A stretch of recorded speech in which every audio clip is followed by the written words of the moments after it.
Welcome back, guys. So today I want to talk about anxiety and the mind-body connection, how fast it can happen, and some examples and a few stories to share with you guys, hopefully to relate with you and to make you feel less alone. And also, I think this is something that can help with acceptance if we realize how powerful that connection can be. I mean, we always hear about the brain-gut connection, but I'm just talking about just your overall physical body, any part of you, and how it can be influenced by the mind very, very quickly when it comes down to anxiety disorder. But you know what time it is? Smash the like button down below if you're ready to kick anxiety in the butt today.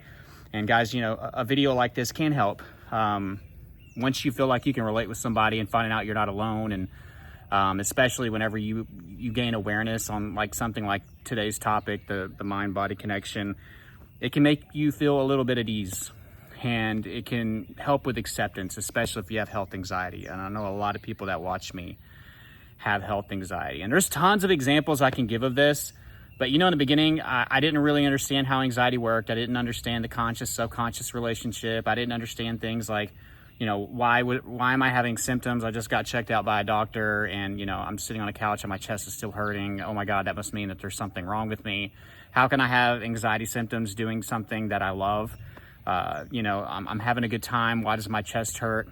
I didn't understand that symptoms could occur in those moments as well. I didn't understand the effects and the long-term effects of cortisol and adrenaline dumping and all that kind of stuff. I didn't understand why my anxiety was worse at night or in the mornings. You know, but as time went on, you know, you start to piece things together. You watch videos like this. Videos like this, guys, I mean, there were some people that were talking about anxiety, but they were mainly, and this isn't a knock therapy or psychiatry or any of that kind of stuff, or psychology, excuse me. But I just felt like I couldn't relate, especially in the health anxiety stuff. You know, it was a lot of just watered down stuff, just eat right, exercise, and think positive. So there weren't a ton of videos like the ones I put out, and good news is there's a lot of other YouTubers that put out videos like this and they share about their anxiety journey and give tips and stuff. But I didn't have a lot of that, you know, so when something would happen to me, it was terrifying, and I felt like I didn't have anybody to talk to because a lot of people didn't understand. I mean, granted, they're not going to fully understand unless they actually go through it, but I really felt alone. So just to give some examples of this, reading an article about, let's say, like this famous person got cancer and then they died, you know what I mean?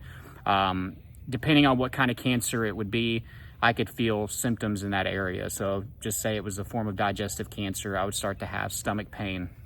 You know, it could be within seconds. That's how fast it would happen. We can send signals to a certain area of our body and something could happen within seconds.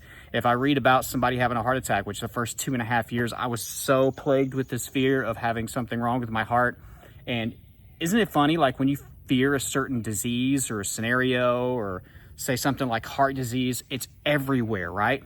Like before, I didn't really notice articles or scenes in movies, or, you know, I didn't feel like I heard as many stories of people having heart attacks. The minute I got heart anxiety, every day, I couldn't have a conversation with somebody without heart disease being brought up, or such and such had a heart attack, or such and such needs a pacemaker, or such and such had an AFib. I couldn't go a single day. You know, I would see it on billboards. I would see it on the internet. I would, you know, hear it on the radio. Every movie I'd watched had somebody having a heart attack. It was just everywhere. I guess that could be a whole nother video for another day, like the law of attraction and everything like that. Those things are still around me before. It's just I'm fixated on them, right? So things like watching a movie, I could see somebody having a heart attack, you know, and they're clenching their chest. Very, very quickly, the mind-body connection sent signals to my chest to tighten up. No, it's not giving me a heart attack. I'm not about to die. It's not going to create a cancer or disease by me doing this. I'm not going to track that. But it's strong enough to mimic these symptoms. It's almost like they're sympathy symptoms. And it can happen just like that. It's a great story. I've told it a few times. There might be some new people here that didn't hear about this, so I'll mention it again. Whenever I was working at a really good job, I was a general manager at this store, and luckily I had an assistant that was on duty, but there was somebody that needed some time off, and I was like, oh, okay, what for, or the reason or whatever. My dad's got to have like triple bypass surgery, and, you know, immediately I'm getting anxious, but that wasn't the worst part of it. So I was like, oh, okay, well, you know, I'll keep him on my prayers, and hopefully everything's good. How much time you need off, or you need an extra day or whatever, you know, that's your dad. And then he was like, yeah. And then he went into this story. And sometimes it's like, I just wish I could just be like rude and be like, please don't tell me about this stuff. You know what I mean? But I wasn't like that. Or just run out of the room or whatever. But he started to explain the situation, and he was like, you know, my dad, he was pretty healthy. You know, I felt like he was healthier than even me. You know, we'd go out there and play basketball. He'd school me and my friends, and you never would have thought that there was something wrong with his heart. And he had a massive heart attack, and found out he had like a 95% blockage. And it's like, stories like that, man, I swear, dude, they would set me off just like that. Immediately, I got short of breath. Immediately, my mind goes through like 100,000 freaking thoughts within a minute. Like while he's talking, I'm like, oh, then it could happen to me. Oh my God, it could happen to me. Oh my God, like maybe that's why I've been feeling the way that I've been feeling. And I mean, I got this anxiety and stress thing going on too. And like, what if I'm stressing out my heart? And you know, I used to eat a bunch of bad food. What if I have a blockage? Meanwhile, I'm like 22 over here with really no risk factors. You know what I mean? Even though this guy was young and he was like 45 or 46 or something, that still was over 20 years older than me. But I'm over here thinking I'm the tiny statistic, right? And I would do that with everything. But I would have like these sympathy symptoms, and the mind-body connection would make them happen so freaking fast. I'm telling you, like within like half a second, I could feel something like that. So my chest tightened up. I was short of breath. And then I started to have pain. My heart took off. It was racing. I was starting to get the numbness and tingling. And of course, it would always happen on my left side, which really messed with my freaking acceptance. And here I am rushing out, telling my assistant manager they're going to have to cover for me. I got to go to the hospital. I think I'm having a heart attack. And then I spend the rest of the day in the ER just to get a $3,000-something bill, and for them to tell me that there's nothing wrong and that it was anxiety and I got to work on my stress. But I was so certain I was going to have a heart attack. And that was just from hearing a story. If I saw something in a movie, I would have sympathy symptoms. I remember I was on some on-the-job training in Houston, Texas for this job. It was like an appliance sales type job, and they went all out. They sent us there for 2 weeks in a hotel. It was nice, but I was going through my heart anxiety at this time. And I remember I was with my roommates, and we were going to go get some beer. You know, it was like something that we just wanted to hang out and chill. It was like one of our last nights there or whatever, and, you know, we just wanted to kind of celebrate it or whatever, finishing our training. So we went and we got some beer, and they got some liquor. And I remember being at the cashier, and we're checking out, and this woman I saw, like, she had a lower cut shirt, and she looked like she's probably like in her 40s.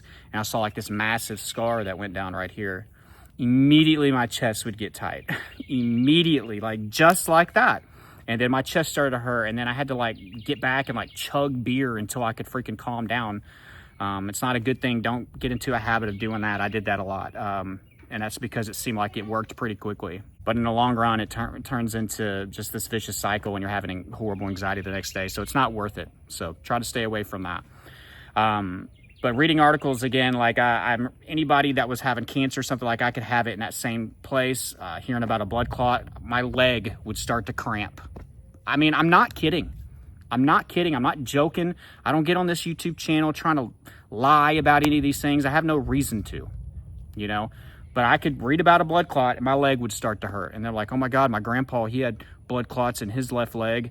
And of course, it would be like my left leg that would hurt. I remember reading an article about MS because I was curious about it. Just, I don't know why. I should have known better. But I think I heard about somebody having it. And I was just, of course, you know, knowing what I always do, I jump on Google and I look up some articles. There's like 10 or so that would have like a few sentences describing, you know, like twitching or numbness or ting. And then, you know, reading through this article, there was like 10 of them. By the time I got done with it, I had like 5, 6, 7 of them that fast. So within like a couple minutes, that's how powerful the mind and body connection can be, you know. And it can come down to just a thought. It can come down to a story. It can come down to an article. It can come down to a movie or a commercial. I can go on and on and on with these stories, but I think basically what I've already told you, I think that's pretty good. Those are some big ones, but it would happen with anything. You know, it was hard for me to sit there and listen to people talking about somebody dying, which is weird because if I saw somebody had died on like Facebook or something, I'm like the one going through the comments trying to figure out like, how did they die? They're young, you know what I mean? Like, did they die from a disease or was it a car accident? You know what I mean? Oh my God, they died from a disease. This could happen. They were younger than me, you know, like, so I was all over the place with that. But I just want you guys to know that the mind and body connection is extremely powerful. It's very strong. And yes, it can happen within an instant. Okay, so just realize that. If you watched it this far in the video, go down below and in all caps, I want you to put the mind and body connection is real. The mind and body connection is real. If you want more help with your anxiety recovery, if you're looking for a detailed step-by-step program, check out my course, Elite Anxiety Bootcamp. I'm going to put that down below in the description and in the first pinned comment. It's helping a lot of people. Be a part of that, all right? It's going to take you step by step what I did. It's going to have the foundation. It's going to have the routine. It's going to have the tools. Everything that you need to know about recovery is going to be in that course. So check that out if you haven't. I know a lot of people have already gotten into that program. I've read you a lot of reviews. A lot of people have had success with that. So check it out if you haven't. My coaching information is down below. Please like this video if you got value. Subscribe if you're new. Tons of videos like this. I've been making videos like this for years and years now. So it's kind of wild. But I love you guys. And until next time, keep fighting.